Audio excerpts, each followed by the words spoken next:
Names and locations have been changed to protect my identity and the identity of all those involved.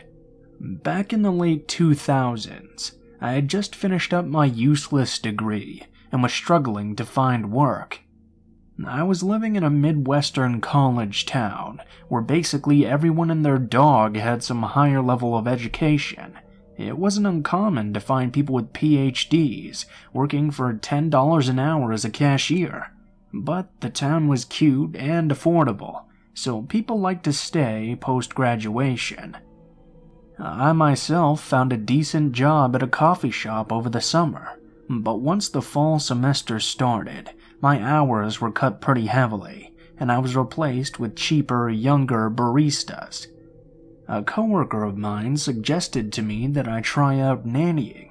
I wasn't particularly interested in working with kids, but she assured me that it was pretty good money, so I decided to join a website for nannies and babysitters, and very quickly I was contacted by a family. I met the parents for a quick interview, and I was hired pretty quickly. The pay was excellent, and the hours were also great. 8 a.m. to 4 p.m., so I even had the evenings to myself, and I was free on weekends. Both of the parents were professors at the local university, and they had 2 children already. They were expecting their third very soon as well. Little Henry was 8, and Jane was 3. Both children were incredibly intelligent, Jane particularly so, and had the vocabulary of a much older child. I was primarily responsible for her, since Henry spent most of the day away in school. Jane was a very serious little girl. She could carry on very in-depth conversations. I used to joke around with her mom that she was like a 60-year-old, trapped inside a little toddler's body. Henry was a beautiful kid. I'll give him that much. He had thick, dark, curly hair, long eyelashes, and piercing blue eyes, dimples as well. He had the ability to be very sweet, loving, and funny, but I quickly learned that this was a skill set he only used whenever it benefited him. Henry's true nature was that of a monster. I have an older brother and 2 younger brothers, so I'm very familiar with sibling relationships, and I know some fighting is normal. However, Henry tormented Jane. I've never seen a child get so much joy out of causing pain, fear, and discomfort to another human being. He loved nothing more than to terrify her with stories or monsters and ghosts. He had convinced Jane that there was a demon living in their basement, and she refused to go down with me when I had to do laundry. Over a couple of weeks, I slowly got her to sit on the bottom step and play, while I folded the clothes so I could keep an eye out on her. She was proud of her bravery, but when Henry came home and saw she had conquered her fears, he made it his duty to terrify her even more, and all progress was lost. He was so terribly mean to his little sister that I started to worry about her physical safety when he was home. He would constantly taunt her, pinch her, threaten her, and destroy all of her belongings. I despised the hour I had with him every evening after picking him up from school. The entire time would be filled with crying, screaming, and his refusal to ever obey. I would try to tell him off occasionally. I'd say he couldn't act however he wished, that he was a child and I was the adult. "You aren't the king of this castle, Henry. This is something my parents used to say to me. I am the king. I'm King Henry. Off with your head," he had responded. And he was right. I didn't have any less control over him than his parents. They, let's call them Elizabeth and Michael, were absolutely clueless. The dad was work-obsessed and incredibly hands-off. The mom was a sweetheart, but she was a total doormat and allowed both kids to just walk all over her. Neither of them had any discipline whatsoever, so a lot of Henry's behaviors made sense. Why would he ever need to behave if nobody made him? I was shocked to watch in person how Henry treated his mother, just how she allowed him to mock her, call her names, and even act aggressively towards her. It wasn't unusual for him to tell her she looked ugly and needed to go change or put her hair down, and she'd just go do it. He'd threaten to punch her in the stomach if she didn't do what he wanted. He'd pinch her in the backs of her arms when she displeased him. She made excuse after excuse for his behavior, calling him exceptionally bright and bored, and having a difficult time adjusting to her pregnancy. When the baby was born, things got even worse. Thankfully, he didn't attempt to hurt baby Peggy, but his aggression and violence toward his mother and Jane got so much worse.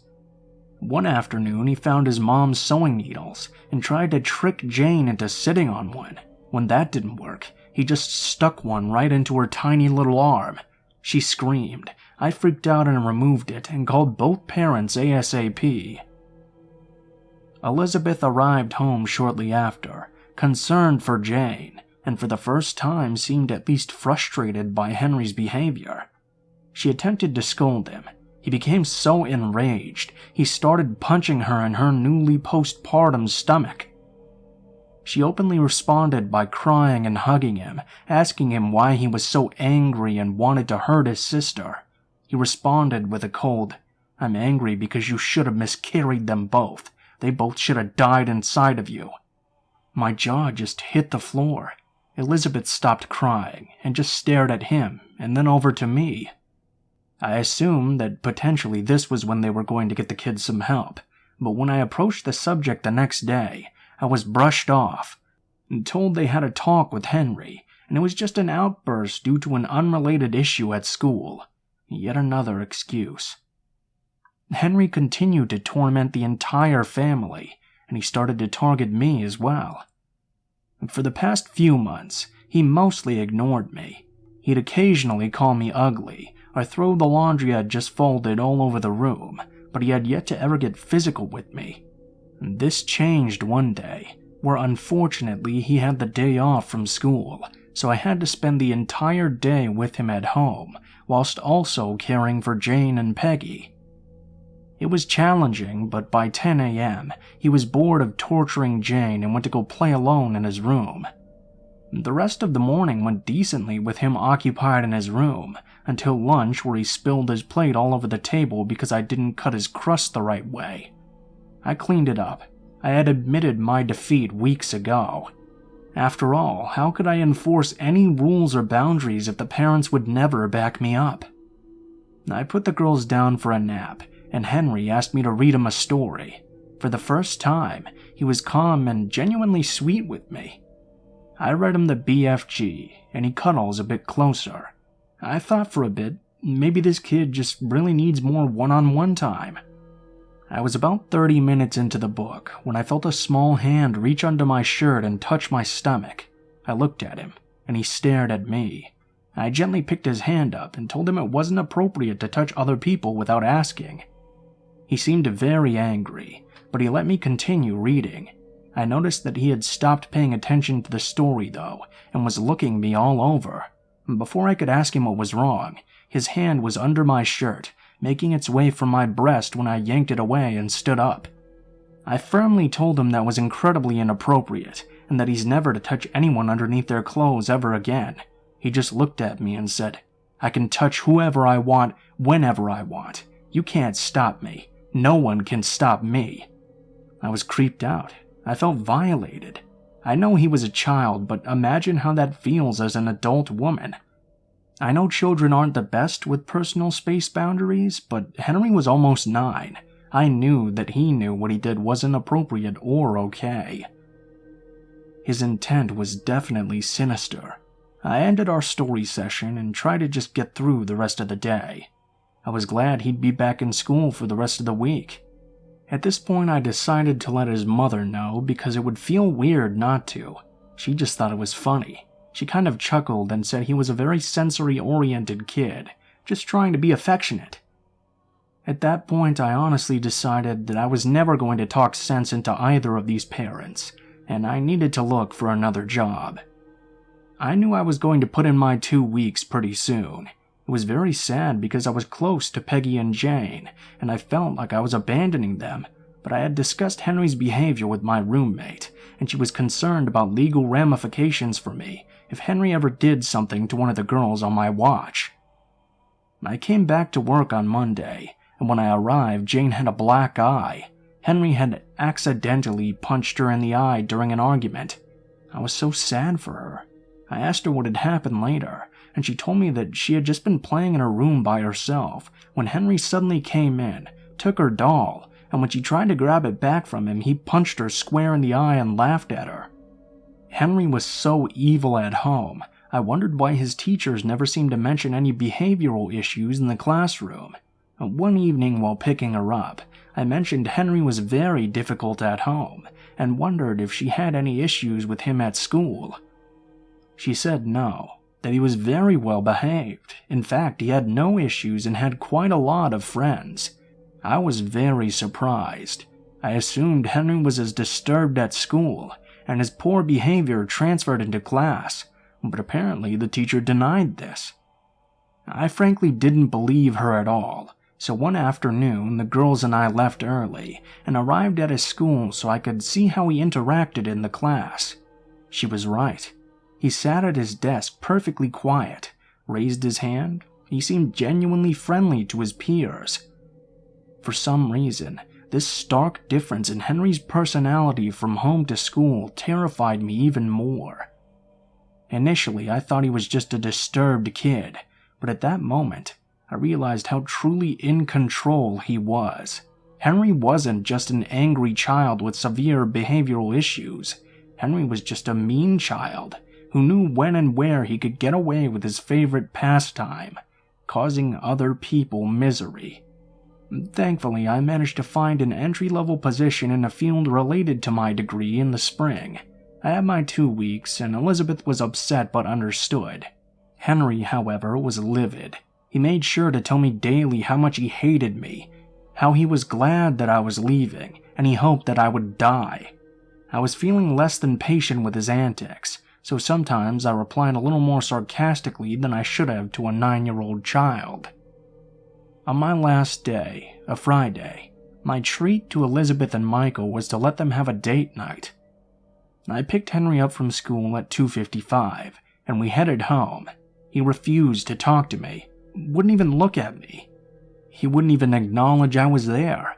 I thought that may not be the worst way to spend the last 6 hours with him. We arrived home, and shortly after Elizabeth and Michael came in and started to get ready for the date. The baby was about 5 months old at this point, and they hadn't been out since her birth the fall before. Henry refused to speak to anyone. Elizabeth got worried and thought about canceling the date, not wanting to see him upset, but I wrongly assured her things would be fine, and they left around 6 p.m. The older two went to bed around 8 p.m., and the baby an hour before, so I only had to make it about 2 more hours with Henry. We ordered pizza, but he refused to eat. He just sat there and sulked in his chair. I let them watch about 30 minutes of the Magic School Bus on my laptop, a little treat since they didn't own a TV, while I went and bathed the baby. I gave her a bottle and put her down in her crib. I was surprised I didn't hear a peep coming from downstairs. No crying or screaming. I felt a bit victorious that Henry was so stubborn in his silent treatment that he didn't realize how easy he was making this evening. When I got into the living room, I noticed that Henry had this sly grin on his face, the first one I'd seen all day. I let the episode finish and I took the computer, but I noticed it was incredibly sticky. I quickly realized that honey was all over it, and that Henry had gone to the kitchen and put a solid glop on his hands, then rubbed it all over the bottom and back of the computer. I was just relieved he didn't get the keyboards. I took the keyboard into the kitchen and began to wipe it off when I suddenly heard Jane scream. I ran into the living room, and Henry sat there with Jane right next to him, her hands squeezed tightly with his right, and one of the kitchen knives in his other hand. I froze. I demanded he put the knife down immediately and let his sister go. I told him this wasn't funny. He had crossed a line. He just smiled. I went and grabbed Jane while she cried and cried, and Henry did a little chuckle. "Huh, I really scared you. You know, I could have killed her while you were upstairs. and you would have never known. The blood drained from my face. The anger I felt towards him turned into fear upon the realization that he was right. I felt so stupid. I rarely left them alone together, because it usually ended in Jane being pinched, pushed, slapped, or bit, but I guess I let my guard down given his docile behavior all day. I started to cry. I screamed at him to never ever do that again, and go straight to his room. He sat and stared, went to the kitchen and put the knife back. Then he went silently upstairs. I was obviously super shaken up and trying to calm down as I bathed Jane and got her easy for bed. I told her I was sorry and asked if he had hurt her at all. Thankfully, she said he had not. I was as angry at myself as I was with him. I could see Henry in his room, playing with his Hot Wheels set. I told him he needed to have the lights out by 8:30 and he could tuck himself in. He stared at me and shut the door to his room, and I prayed that would be the last time I saw him for the night. I got Jane into bed and was reading her a story when I heard the door creak open. I got up and it looked as if he had cracked the door, but the lights were all off. I continued reading until I suddenly heard Peggy start to gently cry. She sounded close though. I sprung up, and outside the doorframe I could see Henry holding the baby over the banister. I couldn't even scream. I had never moved so fast in my life. I got to Peggy, grabbed her, and just ran back into Jane's room. I shut the door and shouted at Henry, asking him why he would do this. It was a stupid question. I knew why.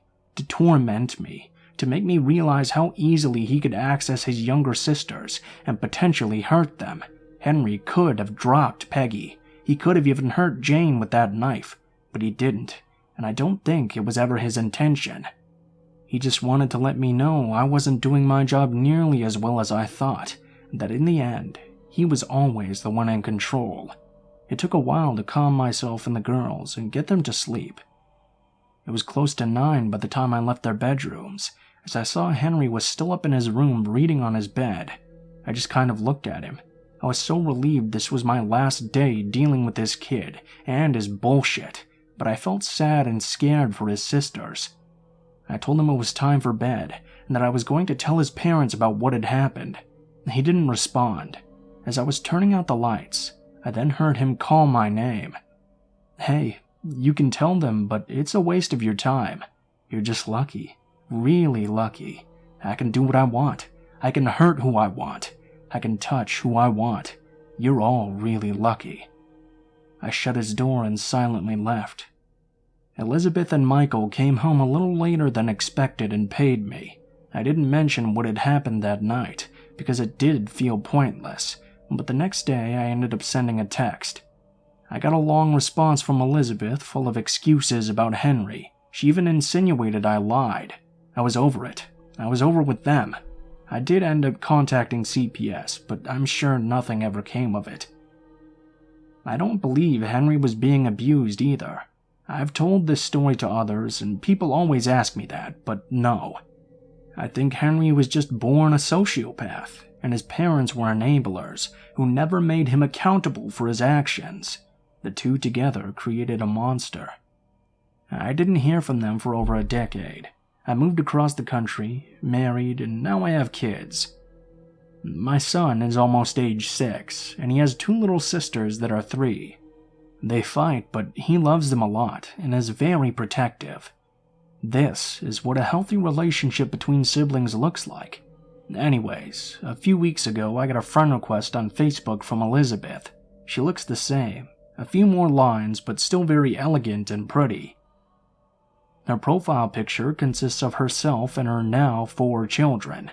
I glanced across the photo, till my eye caught a young man with thick curly hair and bright blue eyes, Henry.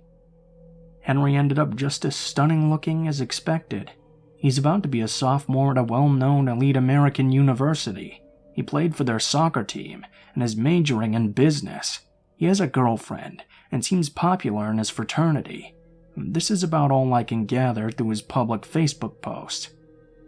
Maybe he learned accountability and grew out of his mean-spirited and manipulative ways. I can only hope so for his siblings' sake. as well as the well-being of those around him. For now, my family is thousands of miles away from you, Henry. I honestly don't care if we ever meet again. I handled you before, and I can easily handle you again. However, be it now or 20 years in the future, when my children are on their own and trying to find a place in the world, if you see them, don't you dare fucking touch them.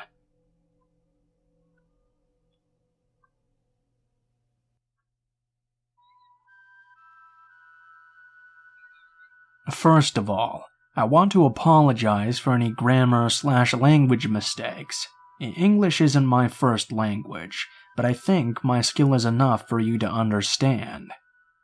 To really understand this story, and maybe how it happened, you need to know a few things. I live in Belgium, and at the time of the events in 2018, I lived at home with my parents, 2 siblings, an older brother and a sister, and my sweet dog. Looking back now, maybe my dog is a bit too sweet. Also important to note is that my family is all over the place. Everybody is always busy doing something. Everyone has a very different rhythm, and some days we live next to each other instead of with each other. So that's why at this time I didn't really know who was home and who wasn't. We do love each other though, don't worry. In 2018, on a school night, I woke up to some noises from my room. I was confused and looked at my phone. It was around 3 a.m. in the morning. You know that feeling when you wake up very abruptly and don't know if you're dreaming or awake yet? That was kind of how I felt. There's a street light right at my window, so even though the curtains were closed, I could still make out some silhouettes and figures. As I had just woken up, I wasn't really thinking. I thought the silhouette I saw in my room was my older brother. I was sleep drunk, as you could call it, and started asking him just what he was doing, but he didn't really react. I saw him walking towards my jewelry, and I asked him again what he was doing. Again, my brother didn't respond. I was still laying in bed and began to feel angry because I had school the next day and had to get up very early. As you do with irritating siblings, I started to curse him out. Get the fuck out. I have school tomorrow, you know. This time he turned around and looked at me, but again he didn't say anything. He started walking towards my handbag, looking in it and taking things out. At this point I was so angry at my brother, I finally got out of bed. Mind you, the lights are still off. I walked towards him and asked once again, "What the fuck are you doing? Get out!" I physically started pushing him slightly towards the door. Then, he finally spoke. "Where is the money? Where is the money?" In this strange, almost fake accent. And seriously, I started laughing it off. I still thought it was my brother. "Okay, are you drunk or just being an asshole? Get out already." By the time we were almost at the door, I was still pushing him out. He left and I closed the door. Finally, I thought as I went back to bed. But then I started feeling unsettled. I got nervous and scared, and started thinking the events over again. Did I just smell cigarettes? But he doesn't smoke. Why was he acting so strange? Just to be sure, I texted my brother, "Where are you?" His answer made me sink to my knees. "Hey, I just left the gym. I'll be home in a minute, don't worry." I immediately called him and frantically explained there was someone in my room. I started crying and panicking, asking him what to do. He said to call the police and stay in my room. As the gym was really close to our home, my brother came speeding home literally a minute or two later. I was still upstairs on the phone with the police when I suddenly heard my brother yell a lot of curse words. At that point, I was in the upstairs hallway because my sister had woken up and was standing there too. My father was asleep downstairs on the couch, so when he heard my brother scream, he immediately woke up and knew something was wrong. He went downstairs to the hallway and saw my brother chasing the intruder. At this point, they were already at the front door. My brother managed to grab a backpack from him, but sadly he slipped off of it and then got away and fled. My brother did get a good look at him though, so the police came and I was actually in shock. All this time, my mother was asleep because she's on strong sleep meds. She woke up during the noise of the chase when my sister and I were standing in the hallway. I was crying, and she came up to us. I frantically told her what had happened. She just said, "Aw, little one, that was a very bad dream you had." That's one of the things we still laugh about to this day. While we were talking to the police, we had to describe the man. I told them exactly what had happened and how he looked, and due to the streetlight I could see the clothes he was wearing as well. He had a hood on, so I didn't see his face. When I was close, he would always turn his back towards me. So I'm telling the police lady about his black pants and green hoodie. Then she abruptly stopped me. "Green? Your brother said light gray." That's the second time my heart dropped to my knees. Apparently, there were two guys, not just one. Both my brother and I were 100% sure about what we had seen, so there must have been two guys. They took a few iPads, phones, and wallets, but luckily my brother took the backpack where there was a lot more valuable things and they didn't get away with it. I guess the burglars were pretty stupid though, because we still had Find My on our Apple devices, and they were all still running. A day later when we saw the location, my brother jumped in his car while my father was on the phone with the police. They waited for the police and went into the house with the location of our devices and found one guy. He was crying, covered in his own piss and puke. They arrested him and he confessed right away. Turns out he was high on drugs, and it was the first time he had ever done something like that. In fact, he was extremely regretful. He was very panicky and crying the whole time. My brother recognized him as the intruder he had chased, so that meant the guy who was in my room was still out there. This guy snitched on the other guy right away, but unfortunately he was nowhere to be found. We all kinda got on with our lives, but I was really scarred. I slept with my lights on for more than a year, and every time I would wake up past 3 a.m., I just couldn't go back to sleep anymore. The intruder they caught went to jail for about a year since he was a first-time offender, and now he's in a rehab program. He sent us a letter or two with our consent, and we kinda feel bad for him. He was extremely regretful, and he was traumatized too. Half a year ago, we heard that the second man was taken into custody finally. At this point, I was finally over it. I mean, it wasn't as bad as the beginning, but of course I would still get scared sometimes. Now they had finally caught the man that was in my room. What we found out was unsettling to say the least. While the dude who had pissed himself didn't have a record before this happened, the dude who was in my room was a very experienced criminal. He had multiple possession charges, theft, drunk driving, and worst of all, in the meantime he had added assault and attempted homicide as well. The man I talked to, cursed and pushed out of my room at 3 a.m., was a very dangerous man. I'm just very happy and thankful to even be alive.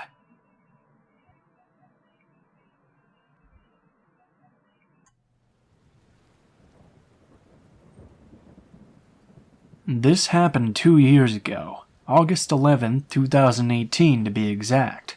Since the anniversary just passed, I thought I should finally share this story.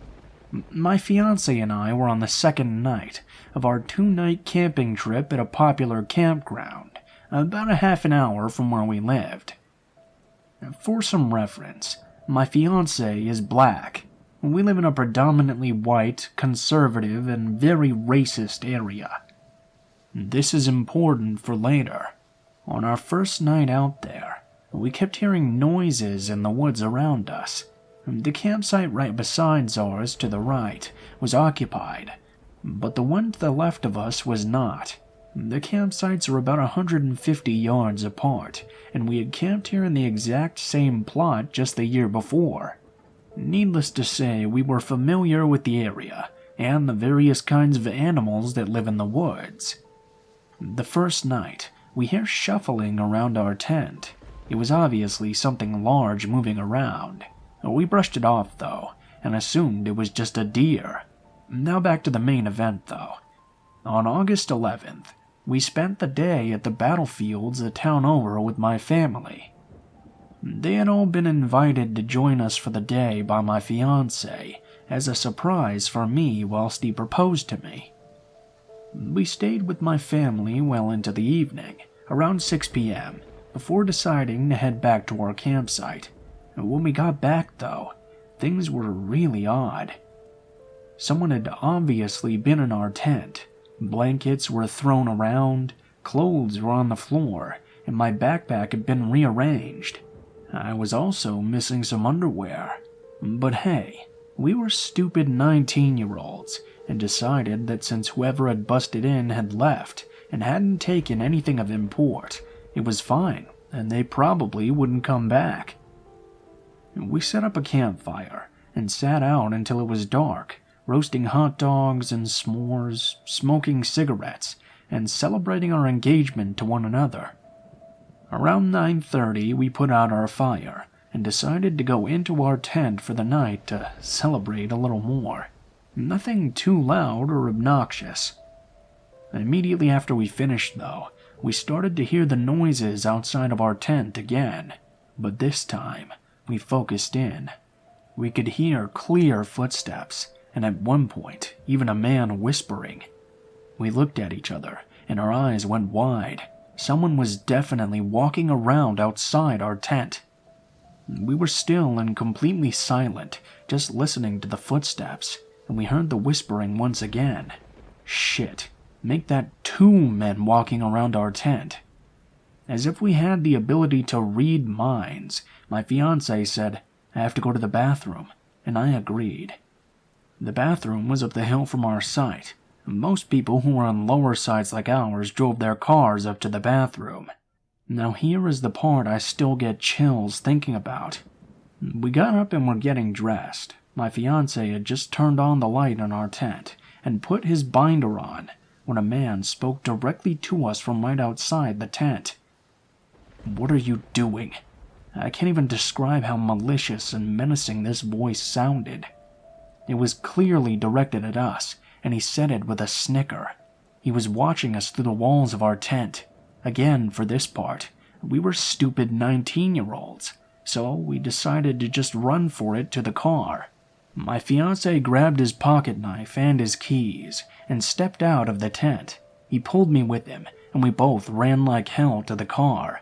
I heard the footsteps running behind us, then turning and running up to another campsite. At the bathroom, we talked over our options. We talked about sleeping in the car or driving into the town. Then we had another idea. We drove back down to our campsite and began packing everything into the car. At this point, it was around midnight. We moved faster than I think either of us thought possible, wrapping up the tent with our belongings still in it and grabbing up our folding chairs. We were all packed in 5 minutes and hopped into the car to leave. I jumped out at the end of the drive and grabbed our nameplate, which had my full name on it, off the post. As we pulled out of the campsite, I saw our assailants for the first time. Stalking through the woods onto our campsite were 2 tall white men. I realized that these were the same men who had been driving past our campsite the whole time we were there, just glaring at us and muttering to one another. One was wearing camo hunting gear, and the other was wearing a Confederate flag tank top. Both were carrying large hunting knives, unsheathed and at the ready. They turned when they saw our car driving away, and one started to make chase until the other stopped him. I made eye contact with the man in camo, and he smiled the most terrifyingly evil smile at me, then shook his head slowly. We drove the long way home, taking all the weirdest, hardest to follow roads, and called my dad so he would know we were coming. When we got home, we told my dad everything, and he shrugged it off as us being paranoid. So I never told anyone else besides all of you now. I'm convinced to this day that this was going to be a racially motivated attack. The campground was not heavily populated, and my fiancé was the only non-white person at any of the campsites. It was no accident that the 2 men who had been shadowing us since our arrival and wore Confederate flags and even had one on their truck decided to target the only interracial couple. I still get cold chills when I think about how close we were to getting killed or seriously hurt that night, just how lucky we were that our reckless plan to just make a run for it actually worked.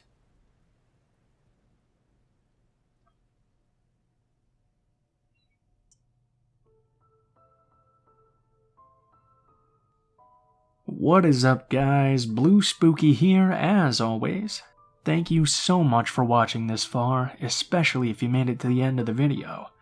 If you have any criticisms or comments you'd like to share with me, please be sure to leave those in the comments below. I would just like to let you guys know, for a little bit of an update, that I am planning to continue streaming. I'm not sure how often, probably in between the days that I record videos or something, but Ghosts of Tsushima just came in, so I'm pretty excited about that. I kind of want to start from the beginning and let you guys share the experience with me. So hopefully I can get that set up soon and my internet doesn't keep crapping out in the middle of the stream like it did the last time.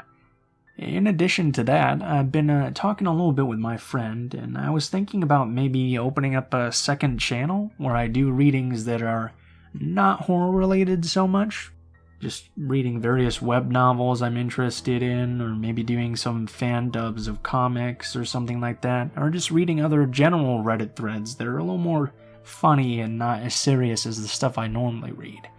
Let me know if you guys would be interested in that, and I'll think about doing that soon. I'll probably make a couple of test videos and release those next week, so I'll have a link to those as soon as those are ready. As always, the links to all of my social media are in the description below. If you would like to contact me, please be sure to take a look, as it contains my Facebook, Gmail, Twitter, and my Twitch account, which I'm planning to be using in conjunction with my YouTube streaming, so I'll actually be on that more. Fair warning ahead though, guys, I don't respond as much on Facebook, so if you want to get a hold of me a lot easier, be sure to email me or send me a message on Twitter, because I usually respond to those as soon as I can right away, but sometimes it takes me a little bit longer to respond to the Facebook ones.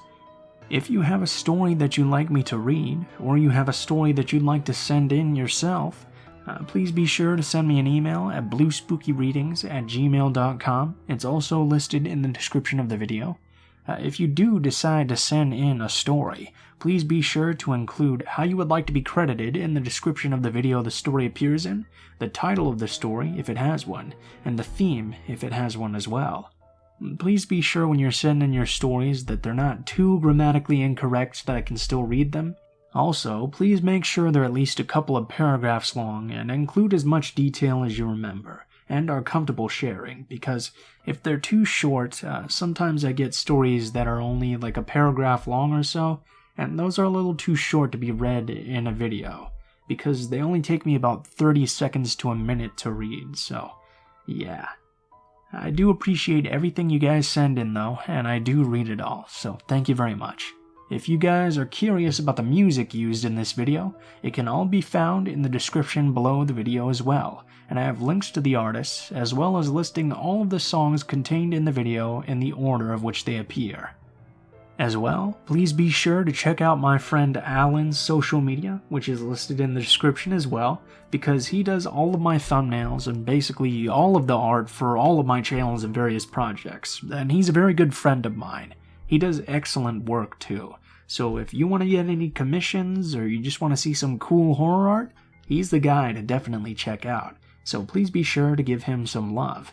I think that's about everything for now, guys. There's not too much to update. I know I've been a little bit slacking on the end slate recently, so I'm gonna try to update that as long as there are updates to inform you guys on.